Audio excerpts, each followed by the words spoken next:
I get it's weird.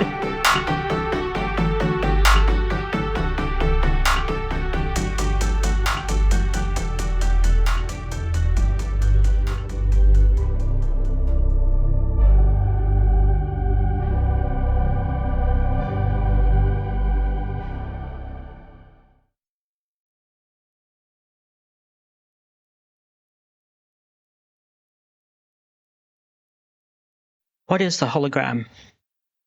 The premise is simple. 3 people, the triangle, meet on a regular basis to listen and support the physical, mental, and social health of a 4th person, the hologram. Years in development, the hologram had already begun to move and grow before the events of 2020. But its timing could not have been more critical. The hologram's online work began almost exactly after the moment when the day before became life before. And while we sat, minds racing in our homes and thinking and fearing the unthinkable, the hologram was already in motion. Since then, the hologram has run countless sessions and, more importantly, facilitated 3 courses aimed at teaching its fundamentals to interested people. Each course has enjoyed surging interest, and these initial participants invite a further 3 to participate less formally, further widening the community. To the observer, the hologram can seem awkward or obtuse as its practices and community brushes up against flattened, surveillance-riddled digital spaces served up by underpowered computing devices.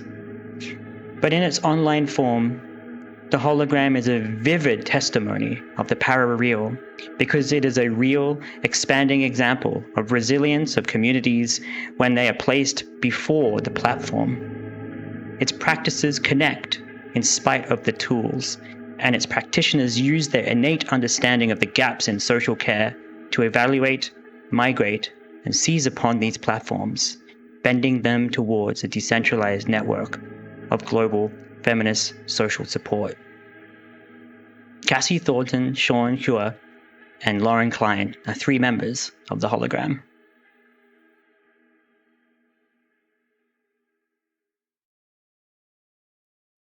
Maybe, Cassie, rather than just simply explain the hologram, maybe we could show it. Sounds good. So we always start any sort of hologram session with something called the stuck dance, a really simple sort of social technology that we borrowed from social presencing theater, where we can kind of speak with more than words. And instead of explaining it more than that, I think we're just going to do it. We'll all take a turn doing it and have Kate go last. I can go first.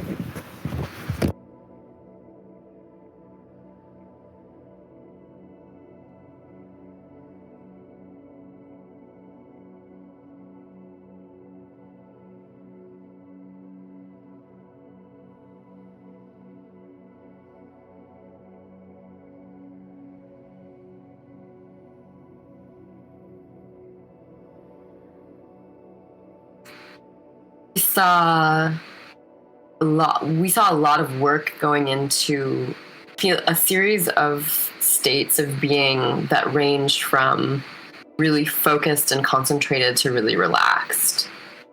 Kind of subtle but present, like change in placement of the body, in particular the head, from moving kind of back here into something forward. We saw something that was quite deliberate. Thank you.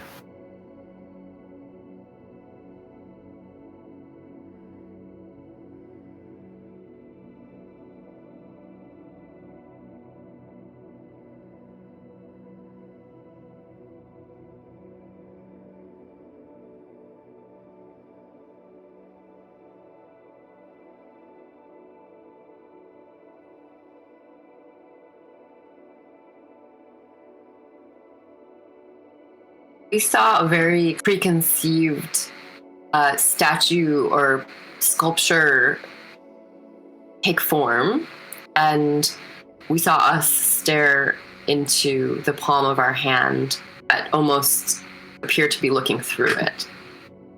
Ah, that's interesting. We saw a reflection coming back through the curve of your hand, actually. We saw a rigidity, but from a position of strength. Appreciate that. Thank you.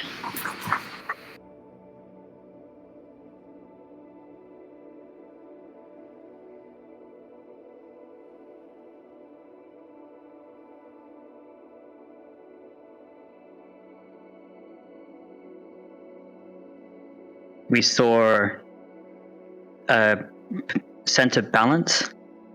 You could see a lot of focus on your feet. We noticed an opening of your hip with the foot that turned out. Just that sense of openness.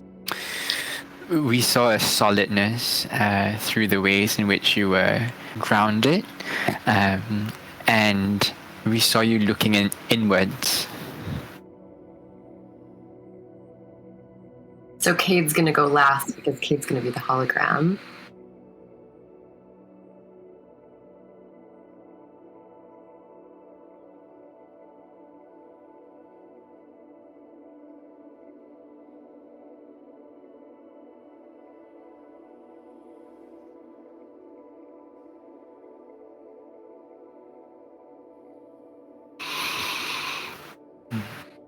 We felt or saw something that felt like enjoyment in putting your body into the position. We noticed a softness that was cocooning your face. We recognize the pose as being like a kind of tired warrior, but like maybe because of a kind of glitchiness on the internet, it was like an overcaffeinated and tired warrior, and very graceful also. Like the movement into and out of the shape is very, very graceful.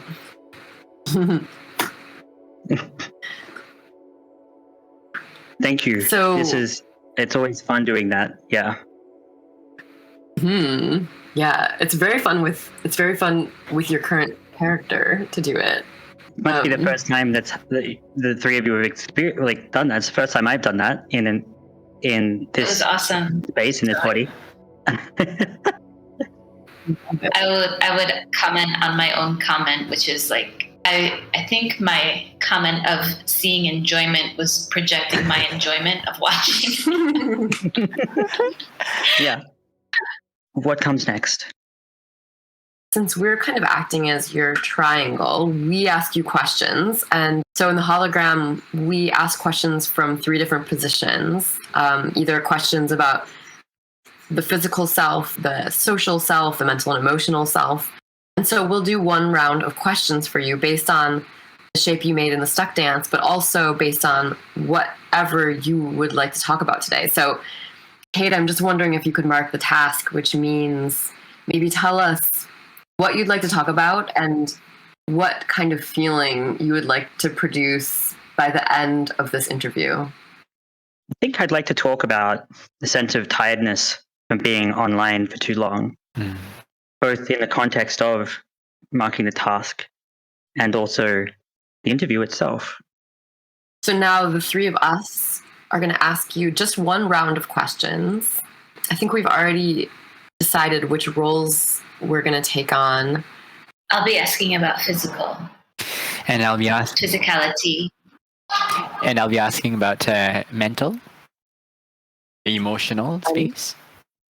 And I'll ask you questions about your relationship to the social. So we're curious about observing us right now. I'm observing the screen. I'm watching you, Cade, and who are we when we're looking at ourselves, but particularly for you in this moment. I'm curious if you can kind of vision this space between your physical body and this image of you on the screen, and if there's any like shape that it takes, like is there an actual shape or a color or a sensation or a texture or anything that might come up in your brain, in your mind, as an image of that? There is, I think, maybe the pandemic has made me struggle a little bit with physicality from a place of being quite isolated, being high risk. It has meant that I've tried to express myself through a replacement of the physicality. So where from my perspective, which you can't see right now if I open my eyes again, what I can see actually is like a floating window inside a completely different space. It feels very playful, but at the same time, it feels like there's a big gulf between that and me as sitting here physically. We're curious about, earlier when we were talking about how we were feeling fatigued from being online for so long, and to think about that shape that you were forming as well. I'm wondering what that embrace might look like within this flattened space for you. Interaction has been a lifesaver, as I think it's true for many people this past year. Whenever I've done with the stuck dance, I've always played with the feeling of like the bringing one into oneself and then sort of pushing out that way. These actions of a personal embrace or like the stretching out kinds of these fluidities, these motions that I feel are lost as part of the pandemic. Everyone's in chairs or sitting on their laptops in bed or like these sorts of things. And so even these motions of going through and flexing in each direction as part of the stuck dance is a really liberating thing.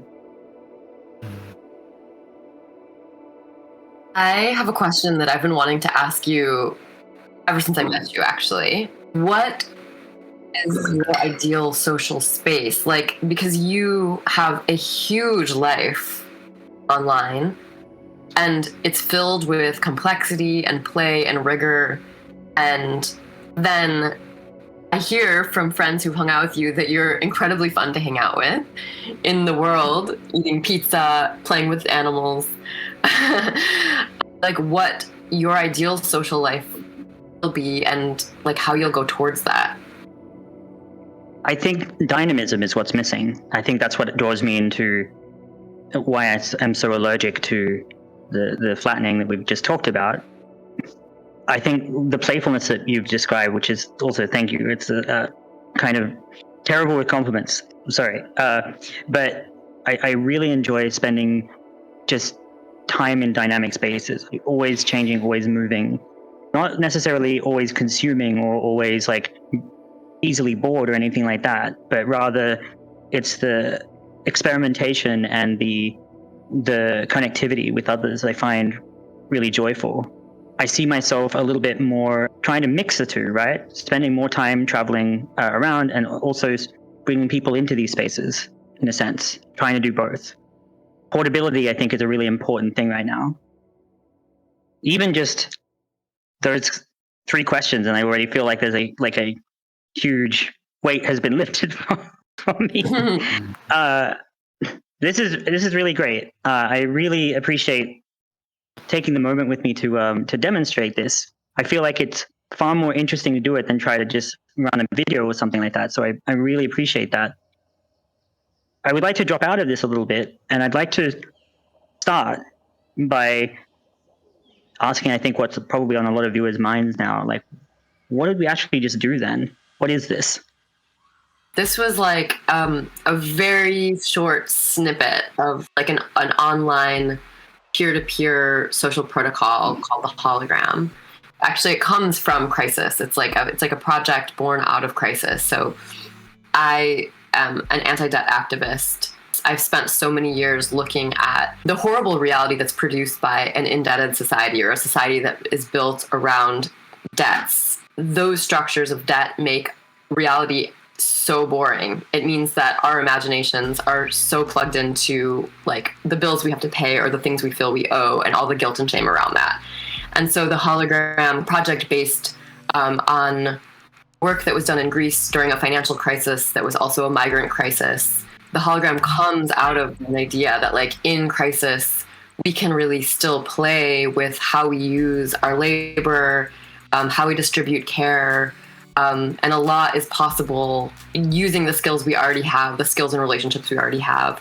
We've taken something which was really conceptual over the last few years, which I would have described as parafictional, and we've made it into like a really, really real set of practices that you can do online. And I think to me, it's a kind of, the way that I've experienced it, it felt like a different dimension.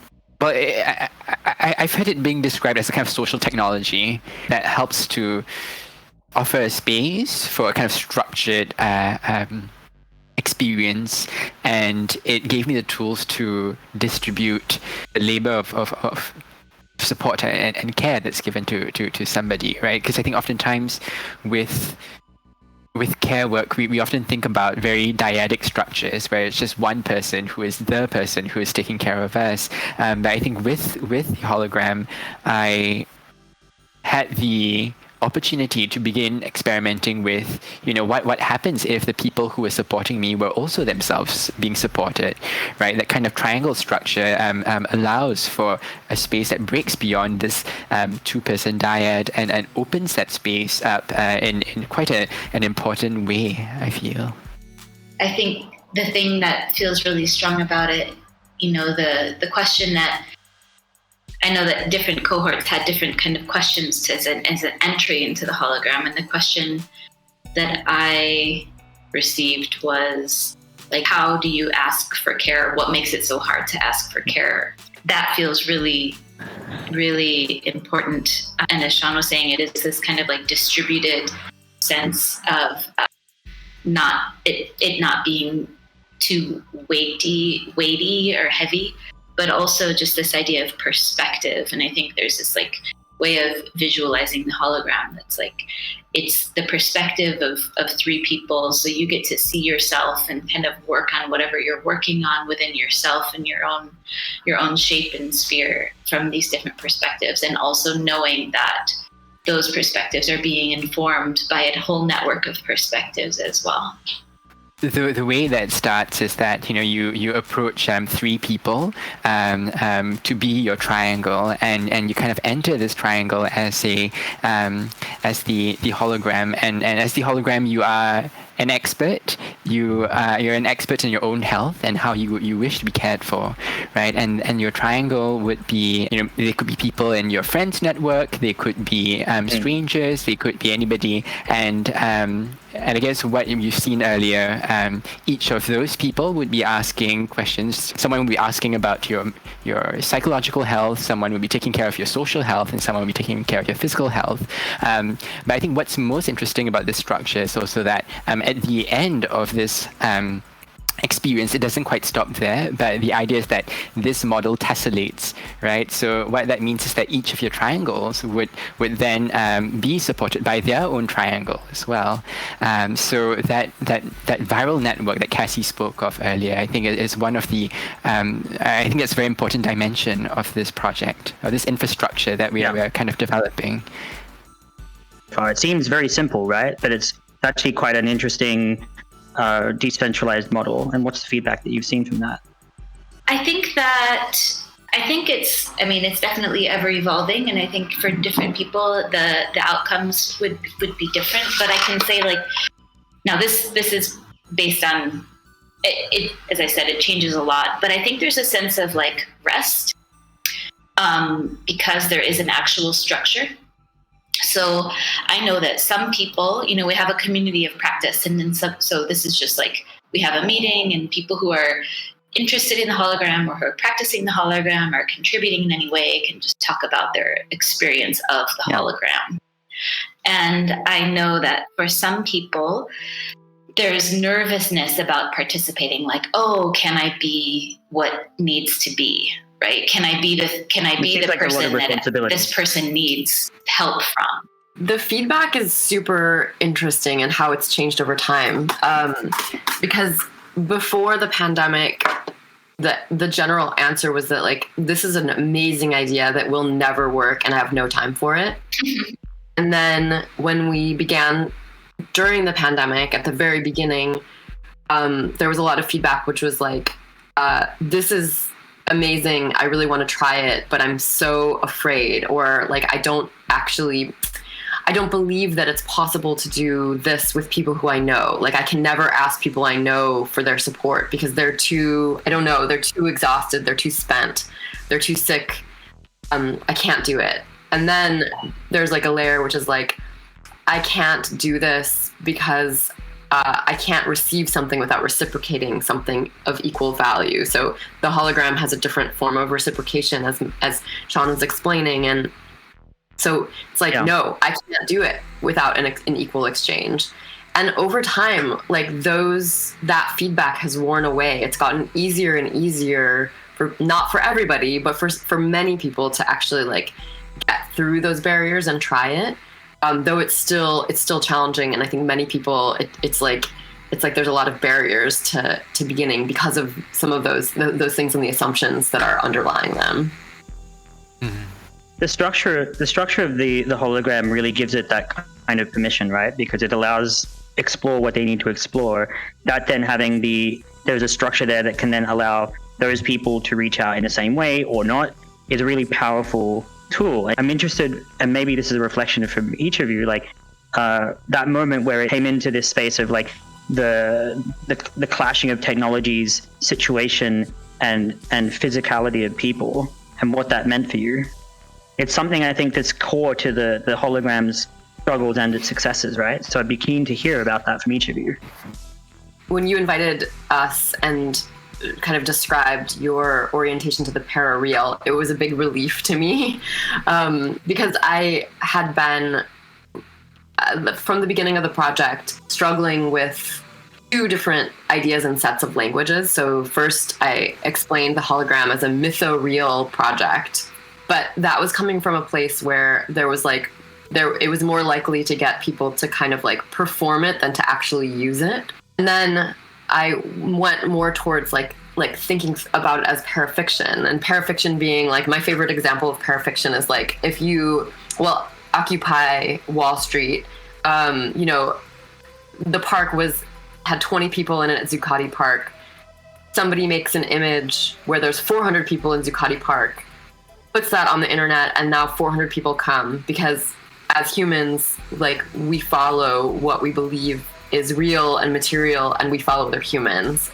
And so with the hologram for so long, it was a beautiful lie. I was like, yes, it's a huge network of people that are practicing, with the idea that eventually that could become something that was true. And then I think by the time you approached us with the idea of parareal, we had actually already produced a world, and it was real and it was parallel. Yeah. And so what Shawn had said before, it's like we do actually, when we do this project, I don't even want to call it work. When we do the project, we are participating in a kind of parallel reality that has slightly skewed rules, a softness, a relaxation, the way that Lauren described it, I think because there's a very formal structure to lean into.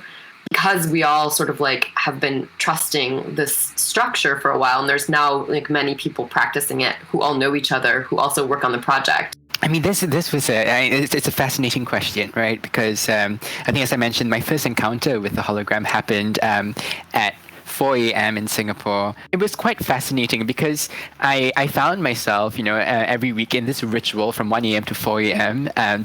Being weirdly intimate and profoundly connected with a group of people who, a year on, I realized it's so uncanny that even though we know each other so profoundly, I can't just meet them for a coffee or a drink or give them a hug.